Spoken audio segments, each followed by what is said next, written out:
Hi there, once again I welcome all of you to the next video of our extra lesson जहाँ पर आज एक बार फिर से we are going to study common errors।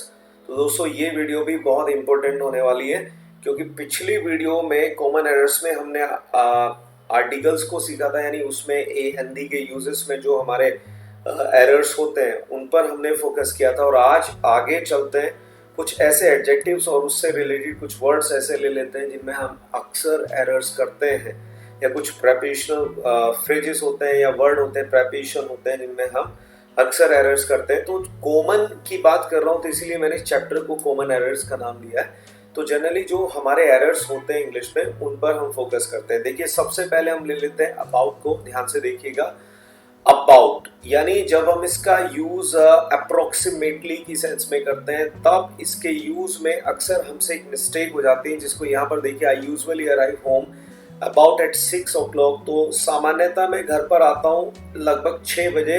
तो यहाँ पर हम क्या करते हैं, अबाउट को पहले लिख देते हैं और उसके बाद फिर हम एट को लिखते हैं। ये एक एरर होता है। तो जब भी कभी आप अबाउट अप्रोक्सीमेटली की सेंस में यूज करें कहीं पर भी इंग्लिश में, तो मेक श्योर ध्यान रखिए कि ये एरर नहीं होना चाहिए, क्योंकि आपको करना क्या है कि भाई अबाउट से पहले प्रेपोजिशन लेकर आनी है। फिर से देखिए, एक बार फिर से सुनिए, अबाउट से पहले प्रेपोजिशन यूज करनी है, उसके बाद यूज नहीं करनी है। हमें जनरली आदत हो जाती है बाद में बोलने की, और यही हमारा एरर होता है। तो ध्यान से देखिए, यहाँ पर आई usually arrive home at about 6 o'clock, और यहाँ पर एरर क्या था, अबाउट एट 6 o'clock। तो क्योंकि हमें आदत होती है भाई एट के तुरंत बाद टाइम को लिखने की, जैसे एट 6 हमने लिखा यहाँ पर, तो हम अक्सर क्या कर देते हैं कि अबाउट को इससे पहले लिख लेते हैं। बस यही एरर है। तो जब भी कभी आपको अबाउट लगाना है टाइम से पहले, तो प्रेपोजिशन इससे पहले यानी यहाँ पर आप ले आए, तो ये हो जाएगा एट अबाउट 6। और केवल यहीं पर नहीं, कहीं भी अगर आपको अबाउट यूज करना है, स्पेशली इस सेंस में, तो टाइम से पहले, ओके, तो आप प्रेपोजिशन को अबाउट से पहले ले आए। जैसे यहाँ पर देखिए, I will be there in about an hours time, या I will be there in about 10 minutes। ठीक है, तो मैं लगभग 10 मिनट में वहां पर होऊंगा। नेक्स्ट हम लेते हैं अबाउट टू, यानी जब हम अबाउट के बाद इंफिनिटिव यूज करते हैं तो ये एक्चुअली वाला, वाली, वाले की सेंस देता है सामान्यतः, लेकिन एक्चुअल यूज कैसे करते हैं इसको ये समझना है। तो हम हमेशा जब भी टू यूज करेंगे तो उसके बाद हमें वर्ब की फर्स्ट फॉर्म यूज करनी होती है। कई बार लोग समझते हैं कि भाई two plus action first infinitive है, जो कि जिरेंट की तरह ही काम करता है इंग्लिश में। बिल्कुल सही है, लेकिन अबाउट के बाद हम, अबाउट टू के बाद हम जिरेंट का यूज नहीं करेंगे। यहाँ पर हम हमेशा टू प्लस एक्शन फर्स्ट यानी इन्फिनेटिव का ही यूज करते हैं। एक बात ये तो रही, एक बात। दूसरी बात मैं ये और बताना चाहता हूँ आपको कि अबाउट टू का यूज हमेशा तब करें जब if something is about to happen, like जैसे कोई इमीडिएटली या वेरी सून कुछ भी घटित होने वाला है, तो तब अबाउट टू का यूज करें। और जब भी कभी आप किसी प्लान्ड एक्शन का घटित होना बताएं जिसकी आपने प्लानिंग की हुई है, या जिसको आप प्रेडिक्ट करें, तो वहां पर आप गोइंग टू एक्शन फर्स्ट का यूज करेंगे इंस्टेड ऑफ अबाउट टू। ये एक ध्यान रखना है। कई बार हम कंफ्यूज हो जाते हैं क्योंकि हमें स्कूल्स में पढ़ा दिया जाता है या कहीं भी इंस्टीट्यूशंस में पढ़ा दिया जाता है कि भाई अबाउट टू का मतलब है वाला, वाली, वाले, लेकिन नहीं, इतना जानना काफी नहीं होगा। फिर भी आप पता है एरर्स कर देते हैं, आप वाइल स्पीकिंग या वाइल राइटिंग इसमें एरर कर देते हैं। तो ये खास ध्यान रखना है। तो देखिए यहाँ पर एक बार ध्यान दीजिए, पॉइंट नंबर 1 पर, I was about getting into the bag when I heard a strain noise. तो यहाँ पर देखिए अबाउट के बाद गेटिंग हो गया, जो कि एरर है। तो अबाउट के बाद आपको क्या करना है, to get into the bath. ठीक है, when I heard the strange noise. तो यहाँ पर देखिए अबाउट के बाद टू गेट का यूज किया, गेटिंग का यूज नहीं किया हमने। तो ये एक आपको ध्यान रखना है भाई। जैसे I am about to go, मैं जाने वाला हूँ। ठीक है, तो I am about to go, तो ये नहीं करना आई एम अबाउट गोइंग, ये एरर हो जाएगा। अब देखिए, we say that the someone is about to do something, और जब हम कहते हैं कि कोई भी कुछ करने वाला है, कुछ भी करने वाला है, तो व्हेन आई अराइव्ड, जब मैं आया, she was just about to go out, तो वो तभी बाहर जाने वाली थी। ठीक है, जब मैं आया। ठीक है, और ये देखिए second, the building is about to be pulled down next year. अब नेक्स्ट ईयर की बात हुई यहाँ पर, तो टाइमिंग की बात आ गई। तो the building is going to be pull down okay next year. तो यहाँ पर हम क्या करेंगे, अबाउट टू की जगह पर हम गोइंग टू का यूज करेंगे, क्योंकि ये ऐसा इसलिए होता है, देखिए if something is about to happen, जैसे अगर कुछ होना है, जैसे कुछ होने वाला है, it is going to happen immediately, या तो ये बहुत ही मतलब जल्द होने वाला है, या वेरी सून बहुत ही जल्द होने वाला है, या तुरंत होने वाला है, तो तब हम अबाउट टू का यूज करते हैं। जैसे मैंने अभी बताया था आपको, तो I was just about to go to bed when the telephone ring, तो मैं बिस्तर पर जाने वाला था, यानी सोने जाने वाला था, व्हेन टेलीफोन रिंग, जब टेलीफोन बजा, and we had to return to our seats because the plane was about to land. तो हमें कहाँ अपनी सीट्स पर लौटना पड़ा, क्योंकि प्लेन जो एरोप्लेन था वो क्या करने वाला था, लैंड करने वाला था वेरी सून, इमीडिएटली सेंस में। और to refer to something that is planned, कुछ ऐसी जिसको आपने प्लान किया, एक्सपेक्टेड है, आपने आशा या उम्मीद की है, टू हैपन जो कि घटित होना है, तो we use generally going to use करते हैं। With going to we often mention the time of action, हम एक्शन का टाइम भी मेंशन करते हैं। जैसे यहाँ पर देखिए नेक्स्ट ईयर, तो कब बिल्डिंग पुल डाउन कब होगी, कब उसको डेमोलिश करेंगे, नेक्स्ट ईयर में। तो ये देखिए यहाँ पर नेक्स्ट ईयर हो गया, टुमारो हो गया, ऑन ट्यूसडे हो गया, but not with about to के साथ हम इनको यूज नहीं करते। ठीक है जी, अगर हमें कहना है कि वो 3 दिन बाद आने वाली, तो simply we have to say that she is gonna come, या she is going to come after 3 days, और in 3 days we have to say 3 दिन में आने वाली है, but never say that she is about to come in 3 days, this is incorrect, ये ध्यान रखिएगा। ठीक है, और भाई लाइक कर दीजिएगा। देखो वैसे तो ये भी की मांगनी होती है डेली लाइक्स की लाइक कर दीजिए, तो अगर आपको अच्छी लगे तो कर देना भाई, और अगर अच्छी नहीं लगे तो मत करना प्लीज। ठीक है, चलिए बट सीखते रहिए, कोई बात नहीं। अब देखिए ये एक प्रेपोजिशन है अबाउ। अबाउ का यूज में भी लोग बहुत ज्यादा कंफ्यूज होते हैं इसको यूज करते वक्त, तो आज एक सॉलिड रूल पढ़ा देता हूं, और उसके बाद आपको इसमें कंफ्यूजन बिल्कुल नहीं होगा। खासकर भाई जब आप इसे यूज करते हैं इंग्लिश में, यानी राइटिंग में या फिर अपने स्पोकन में, तो आपको बिल्कुल भी कंफ्यूजन नहीं होगा। तो देखिए सबसे पहले हम एक एरर को देखते हैं। There must have been about 20 cars outside the house.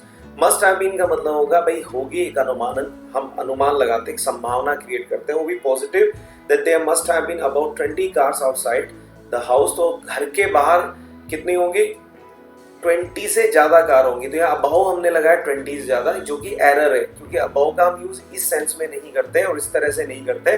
तो यहाँ हम क्या करेंगे, ओवर का यूज करेंगे इंस्टेड ऑफ अबाउ, क्योंकि ओवर का मतलब होता है मोर देन। याद रखिएगा, मोर देन का के इक्वल होता है ओवर। तो अगर हम बोले भाई ओवर 20 कार्स, तो हम ये भी कह सकते हैं मोर देन 20 कार्स, दोनों इक्वल है।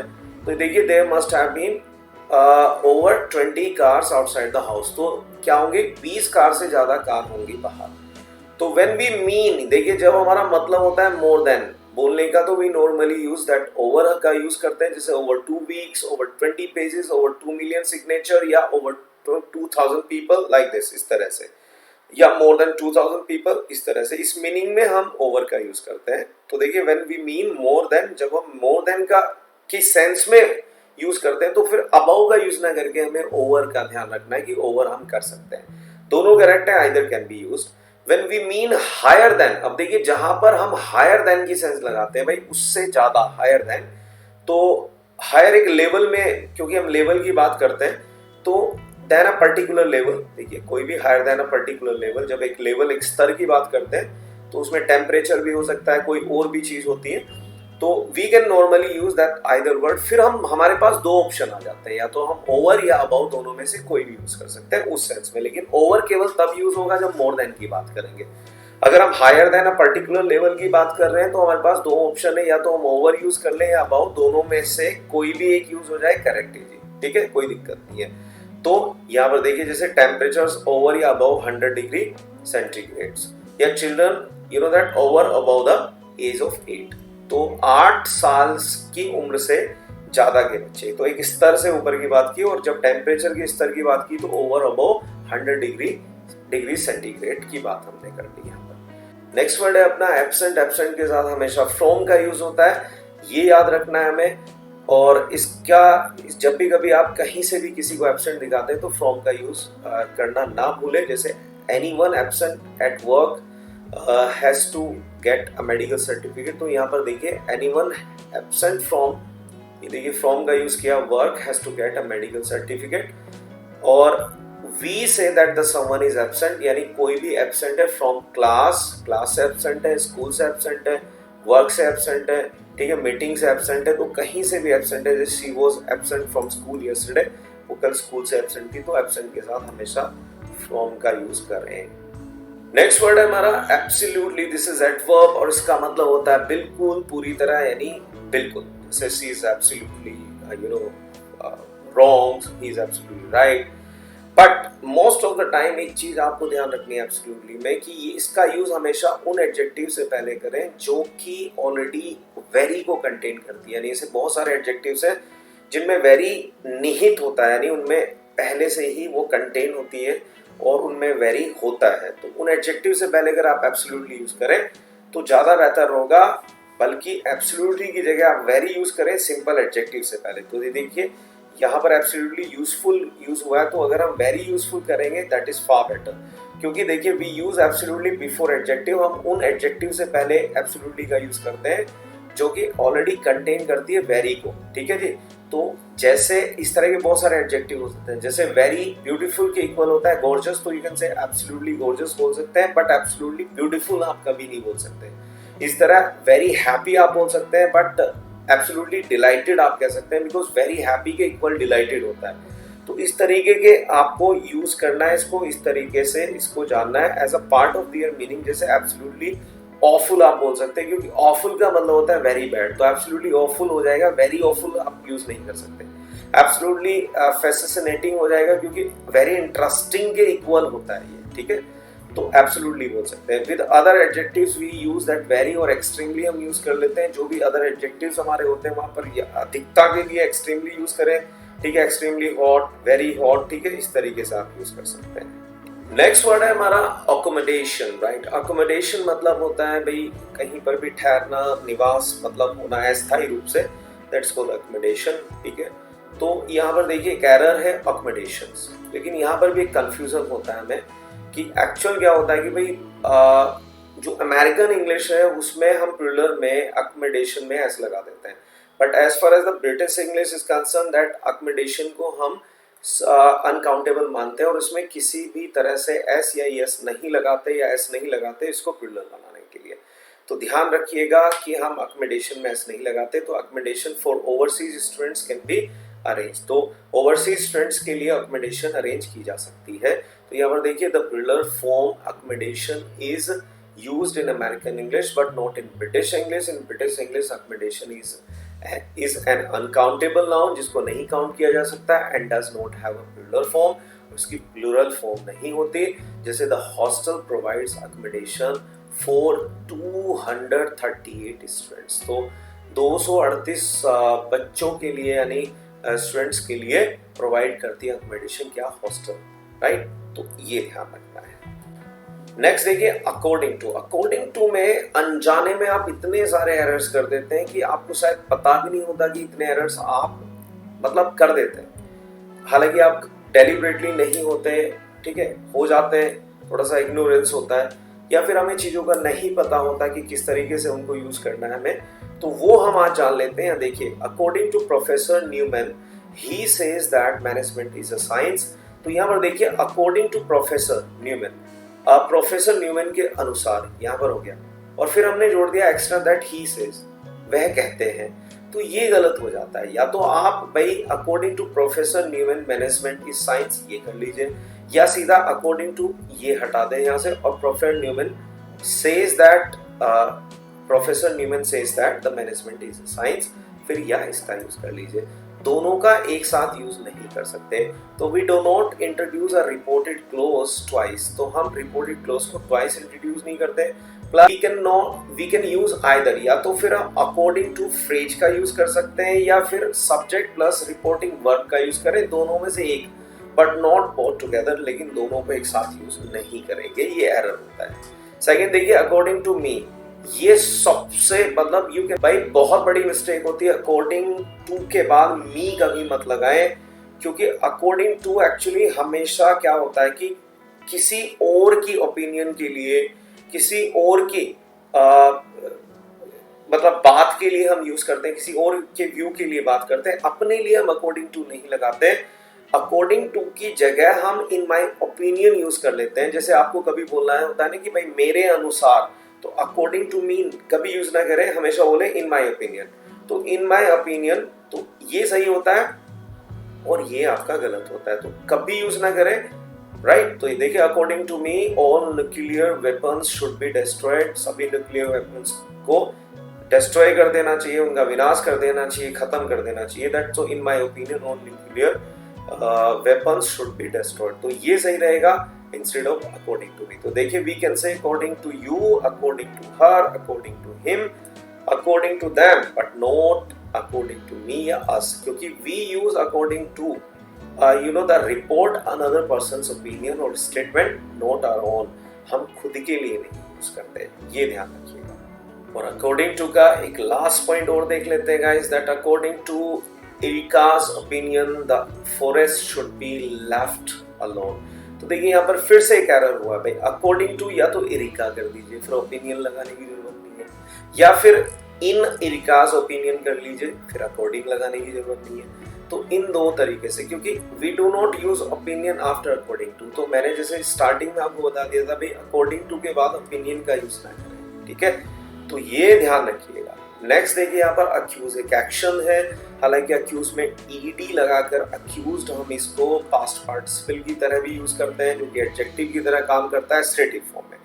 ध्यान एक ये रखिएगा कि शी इज अक्यूज्ड, तो देखिए अक्यूज जहां भी आए, चाहे ये वर्ब के रूप में आए या फिर पास्ट पार्टिसिपल के रूप में आए, इसके साथ हमेशा प्रेपोजिशन ऑफ का ही यूज करते हैं।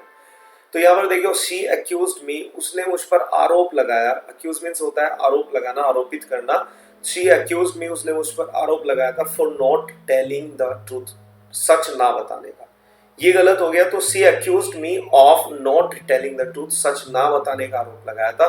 तो यहाँ पर फॉर की जगह पर आपको ऑफ लगाना है, ठीक है जी। We accuse someone of doing something, हम अक्सर क्या करते हैं कि किसी को भी किसी कुछ करने के लिए अक्यूज करते हैं, उस पर आरोप लगाते हैं। एक एग्जांपल और दे देता हूं मैं, ये देखिए, he is accused, अब जिस पर आरोप लग चुका है यानी आरोपित हो गया, वो दोषी हो गया, he is accused of murder। तो यहाँ देखिए, ऑफ के बाद आप जिरंड भी लगा सकते हैं, ये देखिए जिरंड या समथिंग, मतलब यहाँ नाउन भी आप लगा सकते हैं, कोई प्रॉब्लम नहीं है, ठीक है जी। इसी तरह हमारा एक वर्ड होता है अकस्टम, जो कि एक्शन है, और अकस्टम से आप V3 यानी इसको पास्ट पार्टिसिपल बनाते हैं, जो कि आपके एडजेक्टिव की तरह काम करते हैं। बस ध्यान ये रखना, अकस्टम हमेशा यूज्ड टू के बराबर होता है, यानी इन दोनों को हम इंटरचेंजिंगली यूज कर सकते हैं, यानी आइदर कैन बी यूज्ड, कोई से का भी यूज हो जाता है, कोई टेंशन लेने की बात नहीं। यानी कस्टम टू के साथ हम की जगह पर यूज टू, और यूज टू की जगह पर अकस्टम टू का यूज कर सकते हैं। जैसे देखें, it took her a long time, उसको वो लंबे समय लगा to accustom to living alone, मतलब अकेले जीने में के लिए, अभ्यस्त होने के लिए उसको वो टाइम लगा। तो it took her a long time to get accustom. तो ध्यान रखिएगा कि हम टू अकस्टम का में क्या करते हैं, हमेशा ईडी लगाकर उसको पास्ट पार्टिसिपल बनाते हैं, और फिर हम इसको वर्ब बी, यानी जो कि अपना इज एम आर है, वॉज वर्ब है, ठीक है, विल बी है, शुड बी है, कुड बी है, नीड टू बी है, कोई भी बी, मतलब जहां पर भी आप बी को लाएंगे उसके साथ या फिर गेट के साथ हम इसको लगाते हैं, जिसका मतलब होता है होना, और अकस्टम्ड का मतलब हो जाता है क्या हो जाना, अभ्यस्त होना।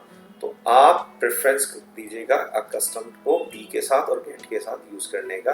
अब देखिए, nowadays we normally use be और गेट अकस्टम टू समथिंग, यानी कोई भी नाउन या फिर जिरंड का भी यूज कर सकते हैं, डूइंग समथिंग। जैसे I am accustom to teaching my students, मैं अभ्यस्त हूं, और I am use to teaching my student, दोनों चल जाते हैं। The alternative accustom one self to something is disappearing, पहले हम यूज कर लेते थे भाई, जैसे पहले हम क्या करते थे, कस्टम के साथ वन सेल्फ का यूज करके टू कोई भी समथिंग हो जाता था। जैसे for example, I accustom my self to this thing, इस तरीके से हम लेकिन इसका यूज अब डिसअपियरिंग हो रहा है। तो जैसे मैंने आपको बताया था कि आप अकस्टम्ड का ही यूज करें। नोट दैट द बी और get accustomed to is used mainly in formal styles, और इनफॉर्मल में क्या हो जाता है, बी और गेट के साथ यूज टू का यूज हो जाता है। Sound more natural, I am not use to having so much free time.